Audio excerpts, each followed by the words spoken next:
हफ्ते की सुबह है और थोड़ा सन्नाटा है, ट्रैफिक कम है इसलिए कि वीकेंड है। सैटरडे और संडे दुनिया भर के लोगों की तरह यहाँ के लोग भी छुट्टी का दिन मनाते हैं अपनी फैमिली के साथ, दोस्तों के साथ।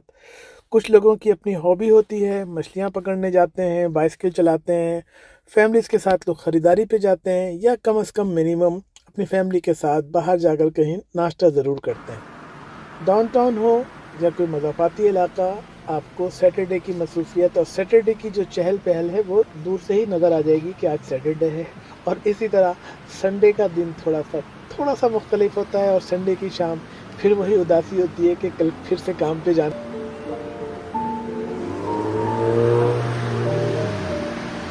कनाडा में भी 40 घंटे काम की इजाज़त है और कुछ सूबों में ओवरटाइम के उसूल अलग होंगे, लेकिन जो जनरल बात है वो यही कि अगर 44 घंटे से ज़्यादा आप काम करते हैं तो आपका एम्प्लॉयर पाबंद है कि आपको 1.5 आपका जो आवरली रेट है उसके लिहाज से आपको ओवर टाइम पे करे। और ज़्यादातर ओवर टाइम वो आवरली जॉब्स पर ही होती है। जो मैनेजमेंट में होते हैं या फिक्स सैलरी पे होते हैं उनको ओवर टाइम नहीं मिलता। और इसी तरह अगर आप हॉलीडेज़ पे काम करते हैं, किसी क्रिसमस वाले दिन काम करते हैं या संडे को करते हैं, तो शायद आपको डबल भी मिलता है, डेढ़ की बजाय।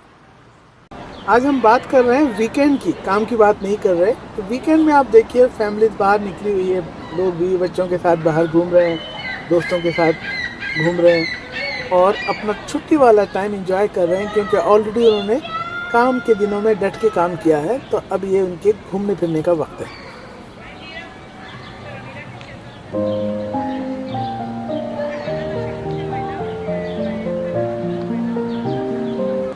छुट्टी वाले दिन मुख्तलिफ लोगों की मुख्तलिफ तरजीहात होती हैं। जो लड़के लड़कियां हैं, अगर वो स्पोर्ट्स में दिलचस्पी रखते हैं तो जाहिर है वो अपने ग्राउंड्स का रुख करते हैं। जिन्हें मछलियां पकड़ने का शौक़ है वो फ़िशिंग करते हुए नज़र आते हैं। कुछ लोग साइकिल चलाते हैं और कुछ लोग घर में रह के ग्रास कटिंग करते हैं, अपने पौधों को देखते हैं। और जो लोग सैटरडे को भी काम करते हैं घरों से या कुछ लोग अगर ओवर टाइम कर रहे होते हैं तो वो वहाँ पे होंगे। लेकिन एक बात जो मुख्तलिफ है इंडिया पाकिस्तान से, कि छुट्टी का दिन नॉर्थ अमेरिका में या जापान में या ऑस्ट्रेलिया में मैंने लोगों को 2-2 बजे तक सोते हुए नहीं देखा। इनका कहना है कि छुट्टी का दिन तो यार हमारा दिन है, तो हम अपना दिन सो के क्यों बर्बाद करें। बाकी 4 दिन 5 दिन तो सेठ का दिन होता है, कंपनी का दिन होता है, हम तो नौकर होते हैं। लेकिन हम अपने दिन को, जिस दिन छुट्टी मिली है हमें, हम उसको क्यों वेस्ट करें। तो वो आमतौर पे अपने रूटीन के मुताबिक जिन दिनों में वो 9 बजे 10 बजे सो जाते हैं, वीकेंड से पहले भी वैसे ही सो जाते हैं और सुबह सवेरे उठ के बल्कि एहतमाम के साथ अपने घर से बाहर निकलते हैं। अगर उनके घर के करीब कोई मेला ठेला लगा हुआ है, कोई तफरीह है, तो वहाँ जाते हैं, वरना उनकी जो मसरूफियात होती हैं उसको एंजॉय करते हैं।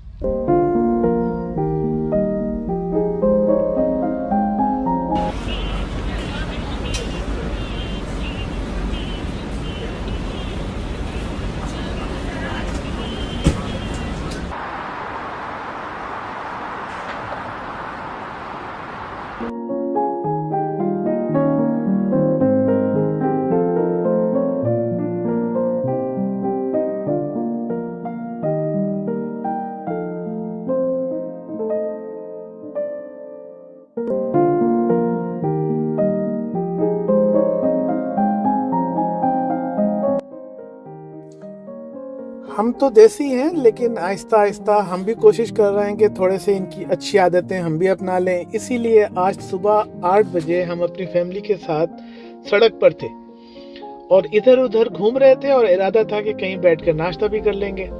हमने पार्क में देखा कि लोग अपने कुत्तों के साथ इधर से उधर जा रहे हैं, घूम फिर रहे हैं। और जो हमने सोचा था कि सैटरडे के दिन बहुत खामोशी और सन्नाटा होगा, वैसा नहीं था। और लोग अपने बच्चों के साथ झूलों पे और इधर उधर घूम फिर रहे थे। बड़ा अच्छा मंजर था।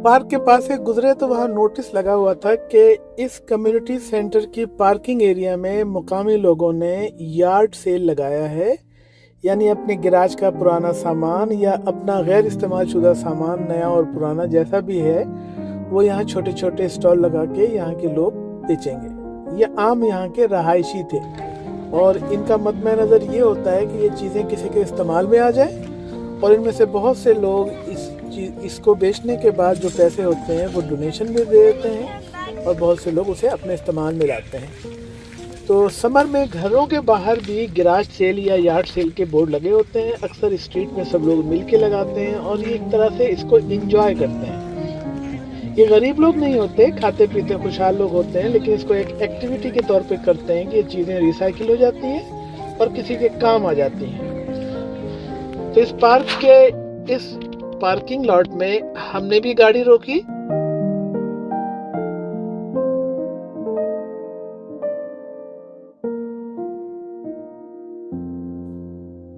ये घरेलू इस्तेमाल की चीजें थी, कपड़े इस्तेमाल शुदा और नए, कुछ इस्तेमाल शुदा और गैर इस्तेमाल शुदा औजार, बर्तन, खिलौने, किताबें, कंप्यूटर से मुतालिक चीज़ें और ऐसी चीज़ें जो घरों में अक्सर ज़्यादा रखी रहती हैं और इस्तेमाल नहीं होती।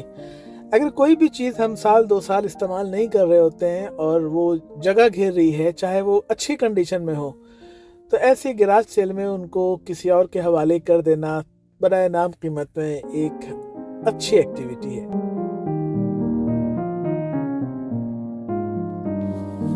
ये पानी की जो ड्रम है ये घरों के किनारे रखे जाते हैं ताकि बारिश का पानी इसमें जमा हो जाए घर के लॉन में और फिर आप इसको पौधों में डालने के लिए इस्तेमाल कर सकते हैं। पानी की शॉर्टेज अगरचे नहीं है, लेकिन पानी का बिल तो देना होता है, तो लोग बारिश का पानी इस्तेमाल भी करना चाहते हैं। छोटी सी कम्युनिटी है, वो इलाके के लोग हैं और एक दूसरे को जानते हैं। जब कोई स्टॉल पे पहुंचता है तो हाय हेलो करता है, खड़े होके गपशप लगाते हैं। एक आदमी ने बताया कि वो म्यूज़िक सिखाता है, लेकिन इस वक्त वो स्टॉल पे इसलिए बैठा है कि उसकी वाइफ पेंटर है, उसने जो पेंटिंग बनाई है वो उसको लेकर बैठा है। और इसी तरह कुछ और लोग हैं जो शायद बिजनेस भी करते हैं कहीं और अपनी दुकान या अपने शोरूम का भी कुछ सामान लेकर आए थे, लेकिन ज़्यादातर इस्तेमाल शुदा चीज़ें थी और ज़्यादातर घरेलू चीज़ें थी। बज़ाहिर तो ये एक छोटी सी बात है, कोई अहम चीज़ नहीं है, लेकिन अगर देखा जाए और अगर दूसरे माशरों में भी इस तरह की चीज़ें अपनाई जाए, जहाँ खाते पीते अहले सरबत लोग अगर उनको किसी कम्युनिटी क्लब की तरफ से जमा करके उनका इस्तेमाल शुदा सामान को इस तरह से आगे बढ़ाया जाए, तो ये सामान पड़े पड़े जंग लगने और सड़ने के बजाय कहीं इस्तेमाल भी हो जाएगा और उसी तरह कम्युनिटी के कुछ अफराद को कुछ ज़रूरी चीज़ें इंतहाई कम पैसों में मिल जाएंगी। तो इस तरह की चीज़ों से कम्युनिटी को फ़ायदा ही है और यकीनन कम्युनिटी क्लब ने इसकी कोई बराए नाम फ़ीस रखी होगी या शायद ना रखी हो। इस वीडियो का यहीं पर इख्तिताम करते हैं कि आज हमने वीकेंड का दिन कैसे गुजारा। फिर मिलते हैं किसी और वीडियो में, और अगर आपका कोई सवाल हो, कोई कमेंट हो, तो आप ज़रूर पूछ सकते हैं। Thank you.